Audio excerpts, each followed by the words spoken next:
ಯಾರೊಂದಿಗೂ ಹಂಚಿಕೊಳ್ಳಲಾಗದ ಗುಪ್ತ ಸಮಸ್ಯೆಗಳಿಗೆ ಪರಿಹಾರ. ಮಾನಸಿಕ ಗುಪ್ತ ಸಮಸ್ಯೆಗಳನ್ನು ಯಾರೊಂದಿಗೂ ಹಂಚಿಕೊಳ್ಳಲು ಸಾಧ್ಯವಾಗದೆ ಒಳಗೆಯೇ ಕೊರಗುತ್ತಿರುವುದು ಸಾಮಾನ್ಯವಾಗಿದೆ. ಇಂತಹ ಸಮಸ್ಯೆಗಳನ್ನು ಆರಂಭಿಕ ಹಂತದಲ್ಲಿಯೇ ಗುರುತಿಸಿ ಸರಿಯಾದ ಜೀವನ ಶೈಲಿ ಮತ್ತು ತಜ್ಞರ ಸಲಹೆ ಪಡೆಯುವುದರಿಂದ ಸುಲಭವಾಗಿ ಪರಿಹರಿಸಿಕೊಳ್ಳಬಹುದು. ಗುಪ್ತ ಸಮಸ್ಯೆಗಳನ್ನು ಗುರುತಿಸುವುದು ಹೇಗೆ ಮತ್ತು ಪರಿಹಾರಗಳು ತಿಳಿಯಲು ಈ ವಿಡಿಯೋವನ್ನು ಮಿಸ್ ಮಾಡದೆ ಕೊನೆವರೆಗೂ ನೋಡಿ. ಅದಕ್ಕೂ ಮುನ್ನ ನಮ್ಮ ಚಾನಲನ್ನು ಸಬ್ಸ್ಕ್ರೈಬ್ ಮಾಡಿಕೊಳ್ಳಿ. ಗುಪ್ತ ಖಿನ್ನತೆ ಮೇಲ್ನೋಟಕ್ಕೆ ಸಂತೋಷವಾಗಿರುವಂತೆ ನಟಿಸುವುದು, ಆದರೆ ಒಳಗೆ ತೀವ್ರವಾದ ಒಂಟಿತನ, ಆಲಸ್ಯ ಮತ್ತು ಹಸಿವು ಅಥವಾ ನಿದ್ರೆಯಲ್ಲಿ ಏರುಪೇರಾಗುವುದು ಇದರ ಲಕ್ಷಣಗಳು.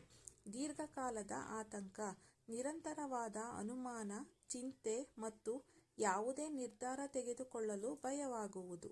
ಭಾವನಾತ್ಮಕ ಒತ್ತಡ, ಇತರರ ಜೊತೆ ಬೆರೆಯಲು ಹಿಂಜರಿಯುವುದು, ಸಣ್ಣ ವಿಷಯಕ್ಕೂ ಕೋಪಗೊಳ್ಳುವುದು ಅಥವಾ ಕಿರಿಕಿರಿಯಾಗುವುದು. ಪರಿಣಾಮಕಾರಿ ಪರಿಹಾರಗಳು ಮತ್ತು ಸಲಹೆಗಳು. ಧ್ಯಾನ ಮತ್ತು ಯೋಗ.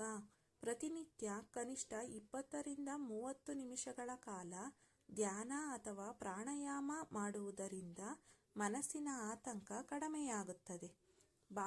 ಮಾನಸಿಕ ಭಾವನೆಗಳನ್ನು ಹಂಚಿಕೊಳ್ಳುವುದು. ನಂಬಿಕಸ್ಥ ಸ್ನೇಹಿತರು ಅಥವಾ ಕುಟುಂಬದವರೊಂದಿಗೆ ನಿಮ್ಮ ಚಿಂತೆಗಳನ್ನು ಹಂಚಿಕೊಳ್ಳಿ. ಇದು ಮನಸ್ಸಿನ ಭಾರವನ್ನು ಇಳಿಸುತ್ತದೆ. ದೈಹಿಕ ಚಟುವಟಿಕೆ. ದಿನನಿತ್ಯದ ವ್ಯಾಯಾಮ ಅಥವಾ ವಾಕಿಂಗ್ನಿಂದ ದೇಹದಲ್ಲಿ ಎಂಡಾರ್ಫಿನ್ ಎಂಬ ಖುಷಿ ನೀಡುವ ಹಾರ್ಮೋನ್ ಬಿಡುಗಡೆಯಾಗಿ ಮನಸ್ಥಿತಿ ಸುಧಾರಿಸುತ್ತದೆ. ತಜ್ಞರ ಸಹಾಯ ಪಡೆಯಿರಿ. ಸಮಸ್ಯೆ ನಿಯಂತ್ರಣಕ್ಕೆ ಸಿಗದಿದ್ದಾಗ ಮಾನಸಿಕ ತಜ್ಞರನ್ನು ಅಥವಾ ಕೌನ್ಸಿಲರ್ಗಳನ್ನು ಭೇಟಿಯಾಗಿ ಚಿಕಿತ್ಸೆ ಪಡೆಯುವುದು ಅತ್ಯುತ್ತಮ ಮಾರ್ಗವಾಗಿದೆ. ಈ ನನ್ನ ಪುಟ್ಟ ಮಾಹಿತಿ ನಿಮಗೆ ಇಷ್ಟವಾದರೆ ಒಂದು ಲೈಕ್ ನೀಡಿ.